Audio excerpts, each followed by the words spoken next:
Toi, tu penses quoi du monde qui font ça, des fraudes amoureuses? Franchement, c'est pas bien. Je dois me prononcer dessus. Ce jeune homme en blanc, c'est Mamadou Berthe, un Ivoirien installé à Montréal. Il est suspecté d'être au cœur d'un réseau d'arnaques amoureuses. Tu t'habilles pas à l'aubainerie, là. Tu t'habilles pas dans des magasins cheap, là. Tu sais, t'as des beaux vêtements, Louis Vuitton, Dior, tu sais, c'est vraiment luxueux, là.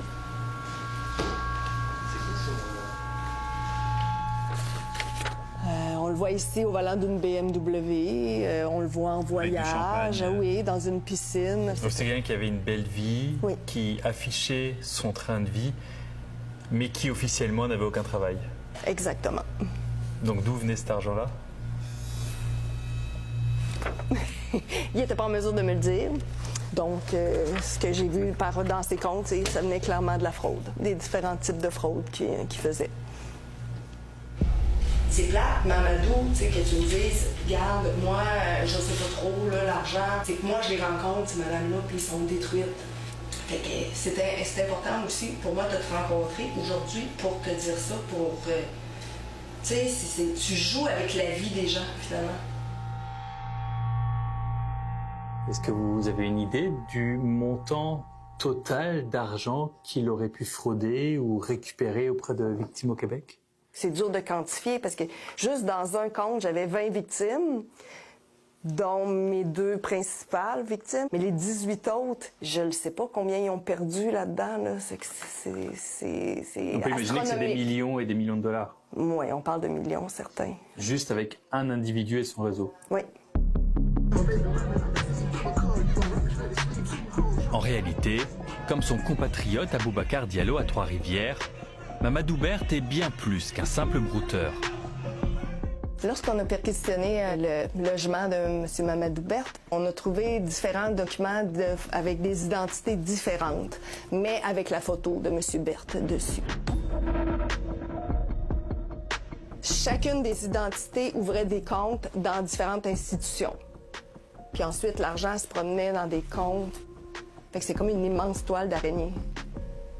Puis j'ai découvert quelque chose de particulier, c'est qu'il était même dans l'exportation de véhicules volés.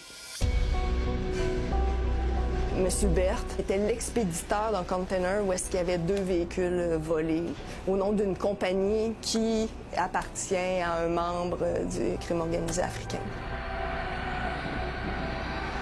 Pourquoi qu'on est au port? En fait, c'est parce que ça représente un peu la diversité des fraudes qui sont opérées par le réseau de fraudeurs africains, dont les véhicules volés. Puis ça, je l'ai su parce que j'ai fait appel au service frontalier via Karine Caron, qui est ici avec moi. En même temps qu'on a vu une hausse des fraudes par hameçonnage, on a vu aussi un gros boom de vol de véhicules. Il y a des complices, donc des entreprises d'exportation de véhicules qui sont utilisées par les membres du crime organisé africain pour exporter les véhicules volés en Afrique. Dans certains dossiers, on voit qu'ils sont mis dans des entrepôts pour les mettre dans des conteneurs. Et rapidement, les conteneurs sont exportés en Afrique. On a des exportations notamment en Côte d'Ivoire, au Bénin, au Nigeria.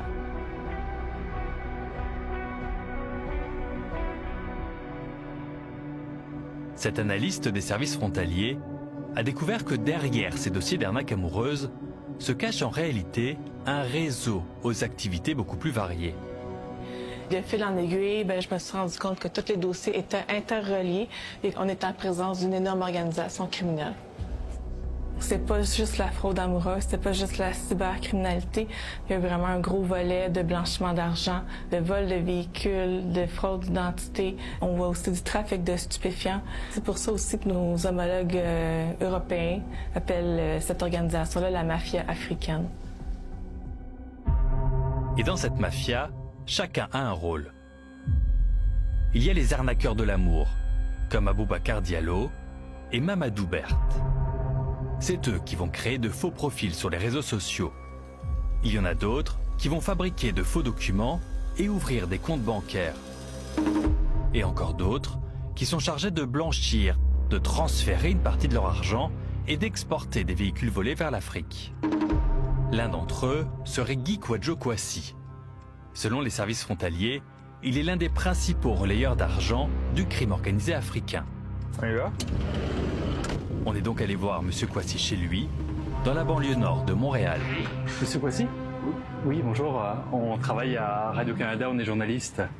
On a dit que vous étiez l'un des complices de Mamadou Berthe. Je crois grand chose. Et vous faites quoi comme travail? Moi, je suis un distributeur, je fais la distribution alimentaire. Alimentaire? Yeah. Parce que c'est indiqué dans les documents qu'on a que vous avez aidé Mamadou Berthe pour blanchir de l'argent. En quoi je peux pas dire grand chose dessus. D'accord. L'affaire est en cours? Ouais. Et vous n'avez pas été impliqué dans des vols de voitures? Non. Non? Ni dans le blanchiment d'argent?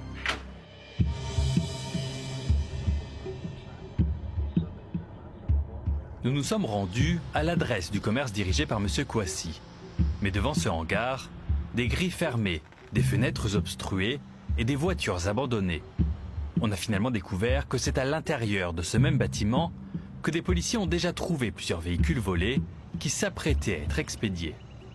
À quoi sert l'argent quand il est transféré ensuite en Afrique? De ce qu'on voit jusqu'à maintenant, c'est vraiment injecté à l'organisation criminelle en Afrique, qui aurait possiblement des liens avec le Hezbollah. Donc, ça pourrait possiblement financer des activités terroristes également.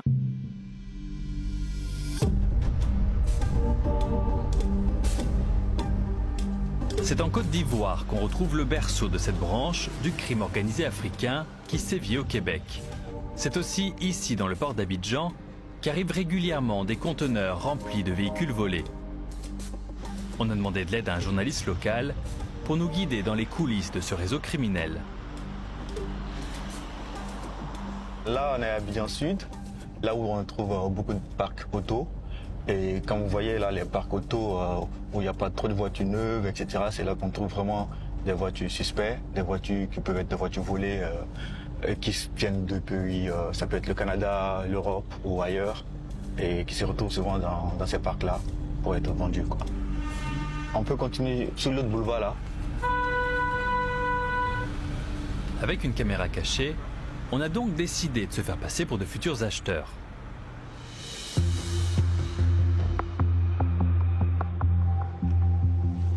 On regarde. Ouais, d'accord. Et je demande un peu. Elle vient d'où? Canada, États-Unis, les deux côtés, on fait les deux côtés. Ah. Elles sont apportées au port ici? Elles arrivent par bateau? Oui, elles arrivent par bateau, dans le conteneur, et puis on enlève tout. Cet homme nous confirme que ces voitures viennent du Canada, mais il est incapable de nous garantir qu'elles sont arrivées légalement en Côte d'Ivoire. Et qui vous les envoie? Bon, mon patron, il ne sait pas son fournisseur, mais là, il ne sait pas. Il sait pas qui les envoie? Non, là, il ne sait pas. Ok. Mais on sent que nos questions dérangent, et le patron demande à son employé d'arrêter de nous parler. Elles sont jolies. On a donc poursuivi notre magasinage un peu plus loin. Bonjour. Bonjour. Il y a des voitures qui viennent du Canada? Oui. Mais on a souvent les Nixon et autres là, voilà. Mais il y a aussi beaucoup de voitures volées, non? Qui viennent... Oui, et les jeunes disaient ça. Les gens, surtout les grosses cylindrées. Selon nos informations, c'est ici que des centaines de voitures volées au Canada ont déjà été expédiées. Comment ça passe et puis ça roule en ville alors que la... Non, mais il y a des autorités, non? D'autres sont dedans aussi. Et la douane laisse passer? Ah, ben laisse passer là, on ne peut pas savoir, parce que là, c'est plus fort que moi. Et laisse passer pourquoi? Avec un peu d'argent? Bon, par exemple, je suis un colonel de la douane. Ouais.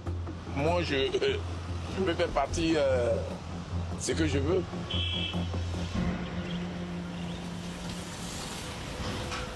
On a donc voulu comprendre comment autant de véhicules canadiens et comment l'argent volé aux victimes québécoises arrive si facilement ici en Côte d'Ivoire. Dans les meilleurs délais, je vous fais un retour. Mais malgré plusieurs rencontres avec des dirigeants ivoiriens, toutes nos demandes d'entrevue sont restées sans réponse. Bonne journée, au revoir. Merci. Une représentante du gouvernement nous a finalement avoué que c'est notre enquête qui dérange l'état-major ivoirien. Je suis à Radio-Canada. Aborder la problématique spécifique du vol de voiture, c'est compliqué. Voilà. Parce que le sujet est un peu difficile en fait. Mais pourquoi le sujet est difficile? Vous arrivez dans un pays en disant que c'est un pays qui est impliqué dans un processus de vol de voiture. Déjà sur le postulat, vous voyez qu'on n'est pas forcément à l'aise. Mais on ne dit pas que le pays est impliqué. Des procédures en place pour atténuer le phénomène.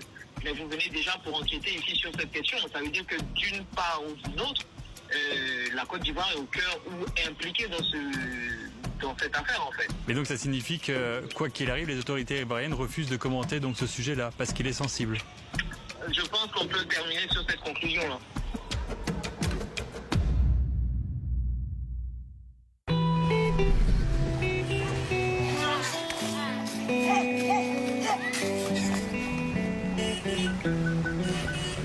Salut. Là-bas. Attends, regarde. Ouais, je le vois.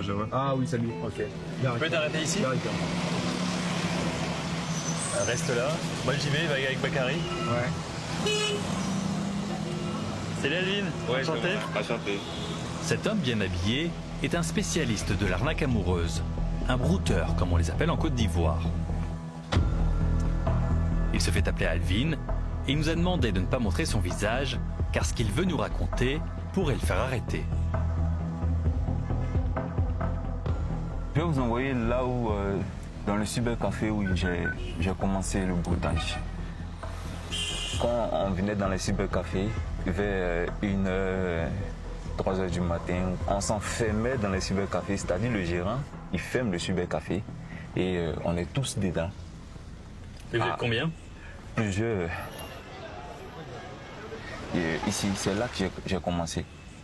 Ah, ça va bien. Ah ouais. Salut mon gars. C'est en partie à partir de ce cybercafé que des Canadiens ont commencé tous les jours à se faire arnaquer par de faux profils sur les réseaux sociaux.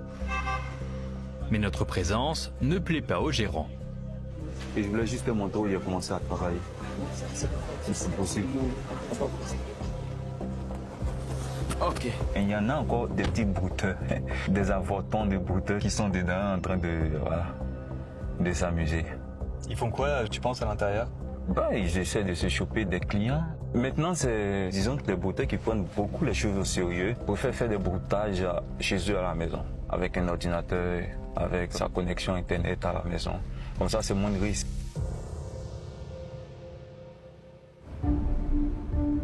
Alvin nous offre un accès inédit et unique dans le monde de la cybercriminalité. Il a lui-même été un membre important d'un réseau criminel qui a fait de nombreuses victimes au Québec. Il y a un de mes potes ici, c'est un infographe, celui qui fait des montages vidéo, des faux documents pour les brouteurs. Ah ouais? Oui, bien sûr, mais je ne sais pas s'il va accepter être dans le reportage parce que c'est un gros péril. Mais c'est le meilleur infographe, le meilleur monteur de faux documents de tout le quartier. Et lui, il fait des faux passeports, il fait des fausses pièces d'identité, des faux documents de terrain, tout ce qui est illégal. C'est grâce à ces contrefaçons professionnelles que ces criminels arrivent à tromper leurs victimes et à ouvrir plusieurs comptes bancaires au Québec. Attends. Et dans cette cour-là, on va taper à sa porte. Ok.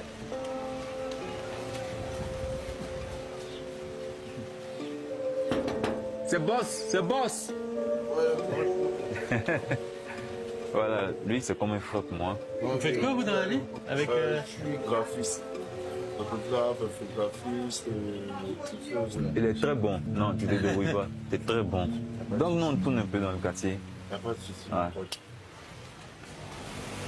Je ne suis pas surpris de ces aspects novateurs de la délinquance. C'est une mafia qui est en train de se constituer. Et puis, ne vous étonnez pas, quand on parle du crime organisé, chaque entité ici a des connexions. Et il y a une mafia ivoirienne qui est en train de se mettre en place. C'est vrai, elle est jeune, mais ça fait peur. On se demande en 10 ans, qu'est-ce qu'elle va représenter? Ce criminologue est l'un des rares experts ivoiriens qui a accepté de commenter l'évolution de ces réseaux criminels qui prennent de plus en plus d'ampleur.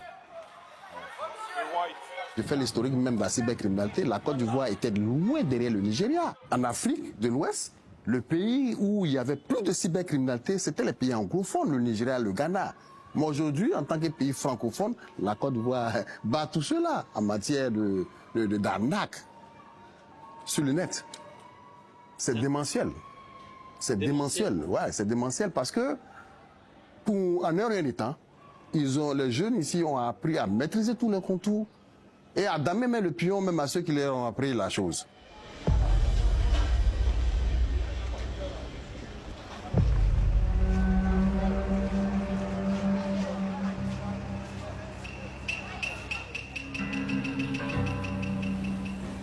On va au terrain Béziers, là où il y a le fromager, où souvent on venait faire des sacrifices pour pouvoir enrouter, soit des blancs ou soit des blanches, peu importe.